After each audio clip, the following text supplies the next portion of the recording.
Josh, thank you so much. And we can't forget about COVID-19. Obviously, a lot of people there I see masks. Josh has one, Nicole, lots of the protesters there. But we're going to check back in now with Upstate University Hospital infectious disease specialist, our good friend, Dr. Stephen Thomas. Thanks so much for joining us again, Dr. Thomas. Appreciate it.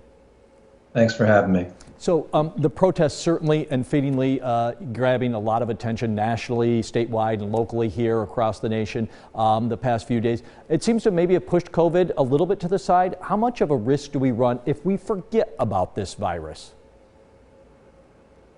Oh, I think we have a significant risk. I mean, we have to learn from history. So the 1918 influenza pandemic, you've heard about this concept of the rebound, and what that means is that, the first wave of infections and the first wave of disease and the first wave of death was much smaller compared to the rebound, which occurred anywhere from 4 to 6 months later. And the reason was that although people were vigilant at trying to flatten the first curve, they took their foot off the gas too soon, they dropped their guard too soon, and then the second wave was much worse than the first. I mean, I think we have to remember that when we do antibody tests here in central New York, only about 5% of the people that we test are antibody positive. And so what that means is 95% of the population is still susceptible to infection.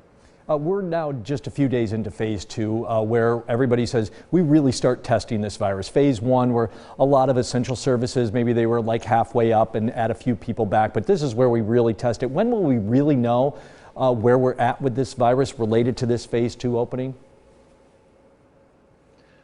So what we know, at least in the people who get sick, once you're exposed and infected, if you're going to get sick and you're going to have symptoms, it can occur anywhere between 2 to 14 days. But the vast majority of people are going to show symptoms within 4 to 5 to up to 7 to 10 days.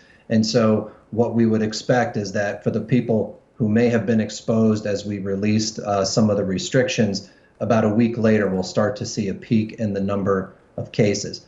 But of course, that doesn't account for the people that have asymptomatic infections, who we know, even though they don't get sick, they can certainly spread the infection to other people. And this is why we can kind of see an absence of clinical activity or people coming into the hospital, but infections are building in the community, and then they, it kind of explodes. And that's when we get concerned about healthcare infrastructure being overrun.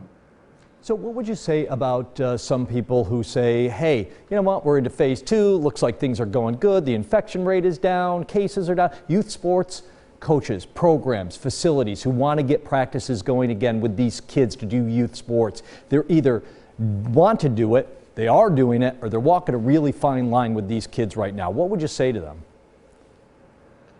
Well, I guess the first thing that I would say is that, the medical community and the scientific community is very well aware of the balance which we must strike between ensuring that we don't have another outbreak of COVID like we had in New York City and we've had in a lot of other cities, balancing that with the idea that society must go on and we must achieve some kind of new normal, which includes ensuring that there's educational opportunities, ensuring that there's sports and there's other types of activities like that. So we have to, again, find the balance between how can we reduce risk, but how can we also allow those things to occur. So where it comes to sports, every sport is going to be different, right? And because every sport's going to have a little bit of a different risk profile associated with it.